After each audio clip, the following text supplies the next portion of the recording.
Hello everybody, welcome to Review a Day, episode number 143, for Wednesday, April the 1st, 2009. Hello everybody, welcome to Review a Day, the video blog, where I review films. My name is Leland Brungart. Thank you guys so much for joining me. The film I'm reviewing for you guys today is Rachel Getting Married, and this is the newest film from Jonathan Demme, who is a pretty prolific director. He directed Philadelphia, Married to the Mob, two films I really quite enjoy. However, my personal favorite Jonathan Demme film is Caged Heat, and I believe it was the first film he directed, the old school women's prison movie with lots of tits. Really great film. Get your friends together, have some beers, and watch Caged Heat, because that movie is a blast and really disturbing. This film, Rachel Getting Married, directed by Jonathan Demme, written by Jenny LeMay, starring Anne Hathaway, Rosemary DeWitt, Martha Zickel, Bill Irwin, and Tunde Adebimpe, who I believe is the lead singer of TV on the Radio, a band I've still never really listened to, despite everyone telling me how great they are. Rachel Getting Married is about a woman named Kim, played by Anne Hathaway, who gets out of rehab and goes home for the first time to her sister's wedding.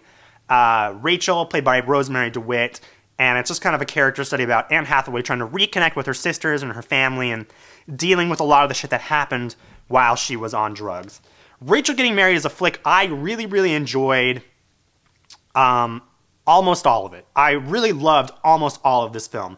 I'm going to start with what I really, really dug about this film. I loved Anne Hathaway. I am not a huge Anne Hathaway fan. I really enjoyed her in Brokeback Mountain, and that's about it. I'm not a fan of The Devil Wears Prada or The Princess Diaries. A lot of people enjoy those films. Not for me. But she was wonderful, very subtle performance. I'm kind of surprised performances like this or Melissa Leo for Frozen River get nominated, because these are always such quiet films and they're not typical Oscar bait pictures. You know, it's not The Reader. It's not about the Holocaust. It's kind of a quiet film. Anne Hathaway is wonderful. I think she comes across as a petty, kind of selfish bitch, which her character is. But there's a lot more to it. Really enjoyed her performance. Rosemary DeWitt as well was pretty terrific. I don't know if anyone else has this problem, but anytime I see people from Mad Men on anything else, it always takes me an additional 15 minutes to figure out who they are, because they're not dressed like they're in the 60s. I have that problem a lot lately. Whatever. That's beside the point. One of my favorite scenes and one of my favorite performances from Anne Hathaway in this film is when Rachel's character confesses that she's pregnant. Not really a spoiler. But Anne Hathaway's reaction in that scene is funny and kind of horrifying and definitely believable, considering I know people who would react that way. I thought she was pretty terrific. I also really, really dug the look and style of this film. I know a lot of people have really jumped on this film for the cinema verite, neo-realist feel to it. It is shot on digital. It looks like digital. It's shaky hand cam. It looks like people are just filming these scenes. They never directly address the camera, but it definitely 100% feels like a documentary at times. And I really like that. I think it adds weight to the fight scenes. I think all those scenes feel that much more real, so I really enjoyed that.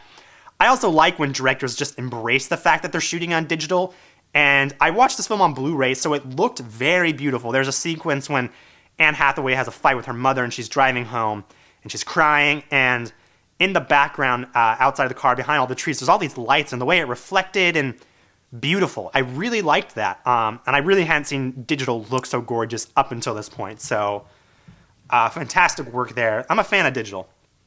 However, the fact that the film looked so real, it really made it hard for me to buy some of the things that happened in the screenplay. There are some very, very convenient plot points that really kept me from believing a lot of what was happening. In the beginning, Kim's character, Anne Hathaway's character, Kim, goes to a Narcotics Anonymous meeting, and there's like a cute, funny guy there who happens to be the best man at the wedding that her sister's getting married at. It also happens that she goes to get her hair done, and one of the stylists there is a guy she was in rehab with, and he tells a story in front of all these people that I didn't buy he would do that. There's also a scene later on involving a plate, and I was like, that's kind of convenient that the plate happens to be there and they happen to still have it. Kind of took me out of the film. Also, the ending of this film I thought was kind of unbelievable.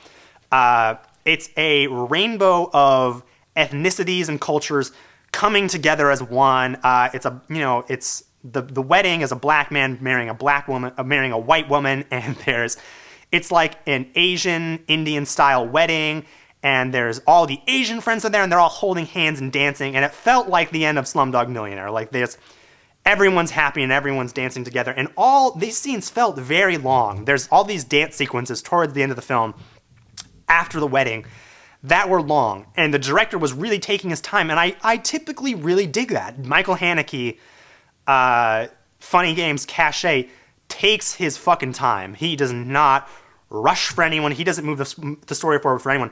And I found myself very bored at the end of this film. Funny Games and Caché I didn't have that same experience with. I kept wanting the story to move forward. And once it did, once Anne Hathaway came back onto the screen, once the story started moving forward again, I loved it again. But it was just a couple of nitpicks, the convenient plot points, and the ending just went on a little too long, and it was a little unbelievable for me. I would give Rachel Getting Married a 3.9, because I think it's not quite 4, but I would give Rachel Getting Married a 4 out of 5. I think it's a wonderful film. I think everyone should see this. I think if anyone says this film is unwatchable, you're crazy, because there's so many terrific things to really like about this film. If you guys like this review, make sure to head over to nitpicket.com. That's nitpicket.com for all my reviews and my comic book column every Tuesday. Thank you guys so much for watching. Rate, subscribe, and I'll see you guys tomorrow.